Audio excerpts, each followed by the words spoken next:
ఇప్పుడు మీరు ఇంత చెప్తున్నారు. ఇప్పుడు అంటే ఆ రోజు కేస్ కూడా అప్పుడు మీరెళ్ళుంటే బాగుండనని చెప్తున్నారు. బట్ మరి పోలీసుల సైడ్ మీరు పెట్టినప్పుడు మరి వాళ్ళు దానికి ఏమి రియాక్షన్ ఇచ్చారు? మీరు ఇప్పుడు చెప్పారు ఇలా కొట్టింది నన్నని చెప్పినప్పుడు. మరి మీరు దాంట్లో మెన్షన్ చేసారా? మెన్షన్ డ్రగ్ చేయలేదు. తీసుకున్న లేదు. బిహేవియర్. నాకప్పుడు టక్కుమని ఆ ఐడియా కూడా రాలేదు. నేను జరిగింది మాత్రమే చెప్పాను. వాళ్ళు రాసుకున్నారు. అంటే ఆవిడ డ్రగ్ తీసుకుందా? లేదా? అనేది పోలీసులు చెప్పాలి. హ్మ్. నాకైతే డౌట్ వచ్చింది ఆ బిహేవియర్ వల్ల. హ్మ్.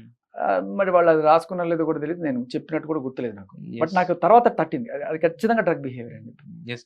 అయితే మరి ఇప్పుడు 'రాజధాని' ఆల్రెడీ ముందస్తు బెయిల్ కూడా వచ్చింది. ఒక చిన్న ఊరట లభించింది అతనికి ఈ కేసు నుంచి. సో మరి మాట్లాడారా తర్వాత 'రాజధాని' రియాక్షన్ ఏంటి? మాట్లాడాను. Next will be quash. హ్మ్. సో క్వాష్ చేస్తారు. ఇది హ్మ్. తప్పుడు కేసు అని ప్రూవ్ చేయడమే నా నాకింకా అతి పెద్ద విజయం అవుతదది. ఆ విజయంతోటి నేను ఇదిగోండి చూడండి ఢిల్లీ. హ్మ్. ఇలా మీరు వాళ్ళకి కల్పించిన ప్రత్యేక సెక్షన్‌లో లేకపోతే వాటి వల్ల మగాళ్ళ జీవితాలు ఎలా హింసింపబడుతున్నాయి, హ్మ్. ఎంత నరకం అనిపిస్తున్నారు, హ్మ్. ఎంత రక్కస్ జరిగిందండి ఒక నెల రోజుల అవును. లోపల. అవును.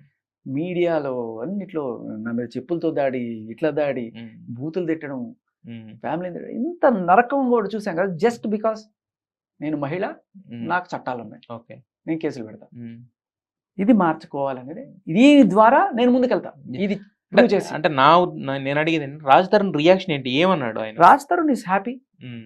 Very happy. ఏం మాట్లాడాడు అనేది నేను. ఆయన he went through all the court proceedings. Hmm. చూస్తూ ఉన్నాడు. హ్మ్. చాలా అంటే నేను తెచ్చిన ఎఫ్ఐఆర్ ఎంత ఉపయోగపడింది అనేది అక్కడ చాలా క్లియర్ కట్‌గా ఆయన మెన్షన్ చేశారు. అండ్ వాళ్ళ మాటలు కూడా విన్నట్టు he hmm. Thanked me and yeah! That all he is happy. And hmm. Maybe కాసేపట్లో ఆర్ రేపటి ఖచ్చితంగా మీడియా ముందుకొచ్చి మీడియా షేర్ హిస్ వస్తాడా? మీడియా వస్తాడు. ముందుకొస్తా వస్తాడు. రెడీగా ఉన్నాడు అయితే. అయితే యాక్చువల్‌గా మీరు 'బిగ్ బాస్ 7' అనేది ఇంకో నెల రోజుల్లో స్టార్ట్ అవుతుంది. మరి మీరు ఎళ్ళే అవకాశం ఏమన్నా ఉందా? వస్తే ఎళ్తారా? వెళ్ళరా? వస్తే ఎళ్తానండి. హ్మ్. కానీ అప్పటికి పరిస్థితులు ఎలా ఉంటాయో తెలీదు. హ్మ్. ఈ చెయ్యి ఉరుకుతదా? ఈ చెయ్యి ఉంటదా? ఏముంటదో తెలీదు. బట్ ఏదైనా హ్మ్. వస్తే వెళ్తాను. హ్మ్. ఆహ్, కానీ నాకు అది అసలేం చెప్పా గదా! హ్మ్. ఢిల్లీకెళ్ళి కూర్చోవాలి. హ్మ్. ఎంతమందొస్తే అంతమంది రాని. హ్మ్. కూర్చొని హ్మ్. రిప్రజెంటేషన్ ఇచ్చి అది ఎంత శక్తివంతంగా చేయగలిగితే హ్మ్. అంత తొందరగా చట్టం మారుతుంది. హ్మ్. అయితే ఆమె మీ మీద చేస్తున్న 2 అలిగేషన్‌లు ఏంటంటే, ఒకటో ఈ 'బిగ్ బాస్' అనేది స్టార్ట్ అవుతుంది కాబట్టి తొందరలో దానికెళ్ళాలి 'శేఖర్ భాష' అనేది ఒకటి. రెండోది 'రాజ్ తరుణ్' డబ్బులు ఇచ్చాడనేది ఒకటి. ఆ రోజు ఆయన మిమ్మల్ని స్టేజ్ మీద కూడా పిలిపించి ఒక 20 సార్లు, 30 సార్లు మీరు కలిసారని చెప్పడం. ఇయన్నీ కోట్ చేస్తుంది. బేసిక్‌గా ఏంటంటే మీరు నన్ను అడిగే క్వెషన్ ఏంటో నాకు తెలుసు నెక్స్ట్.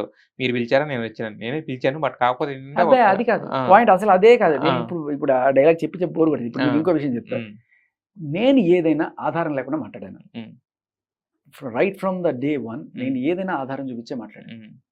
ఒక ఎఫ్ఐఆర్ కావచ్చు, ఆ కంప్లెయింట్‌లో ఆ రాత కావచ్చు, ఆ సిగ్నేచర్‌ల టాలీ కావచ్చు, ఈవిడ పాత డ్రగ్ కేస్‌లో ఆవిడిచ్చిన కన్ఫెషన్ కావచ్చు, అన్నీ ఆవిడ సంతకం పెట్టిందో, ఆవిడ డైరెక్ట్‌గానో, ఇండైరెక్ట్‌గానో చెప్పినవో నేను కోట్ చేశాను హ్మ్. తప్ప, హ్మ్. నా సొంతగా హ్మ్. మస్తాన్ సాయితో నీకు ఎఫ్ఐఆర్ ఉంది హ్మ్. అని చెప్పి నేనేం చెప్పలే. హ్మ్. ఆవిడ చెప్పిన మాటలే నేను కోట్ చేశాను. అవును.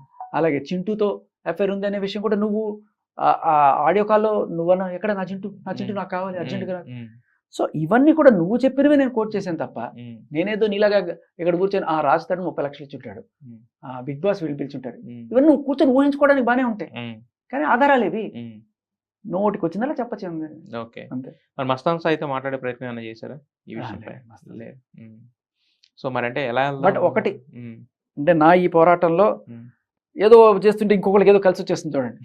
అలా రాజ్ తరుణ్ చేస్తున్న దీంట్లో మస్తాన్ సాయికి కలిసొచ్చేసింది. హ్మ్. ఎలా అంటే అతని మీద కేస్ తీసేసారు. యెస్. ఐ మీన్ కేస్ తీసేయడం అంటే ఇక పని చేయదు. క్లియర్ కట్ ఓపెన్‌గా ఒప్పేసుకున్నారు దానికి అంటే కాబట్టి. క్లియర్ కట్ ఎవిడెన్స్ ఉంది. అంతే. ఆ కేస్‌ని కొట్టివేయడానికి. డన్. సో, అది. అయితే మొత్తానికి అలాగా అంటే ఒకళ్ళకి హెల్ప్ చేయబోయి ఇద్దరికి హెల్ప్ చేశారు మొత్తానికి. మగజాతి ఆణిముత్యం అనుకోవచ్చా మీరు? వాళ్ళకి హెల్ప్ చేయబోయి అదే. ఈ మరి అదే అంటున్నా. మరి ఏముందిలెండి మీ ఫ్రెండ్ 'రాజ్ తరుణ్' చూస్తే he will be very happy and దానికి కూడా ఏదోటి ఆయనే చేస్తాడు. అయిపోయిందిలెండి. ఇది ఎంత హ్మ్. జస్ట్ ఇట్స్ లైక్ బట్ చిన్నదైనా కూడా ఈ వీక్‌లో బట్ అయిపోతుంది. ఇప్పుడు చిన్నదైనా కూడా ఇప్పుడు ఈ రోజుల్లో మనకేం సంబంధం లేకుండా జేబులోంచి రూపాయి తీసివ్వడానికి ఆలోచిస్తాము. అలాంటిది మీరు ఇంత ఖర్చు పెట్టుకొని, ఇంత కష్టపడి ఇన్ని దిగినందుకు సో, మొత్తానికి ఆయన దగ్గర నుంచి కూడా ఏదైనా చిన్న సర్ప్రైజ్ గిఫ్ట్ గాని, ఆఫర్ గాని వచ్చే అవకాశం అయితే ఉంటది. అస్సలు ఆయన ఇచ్చినా నేను యాక్సెప్ట్ తీసుకోను. చేయరా? అస్సలు యాక్సెప్ట్ చేయను. నా టైపే అది కాదు. యెస్. చెప్తున్నా యెస్. కదా! యాహ్!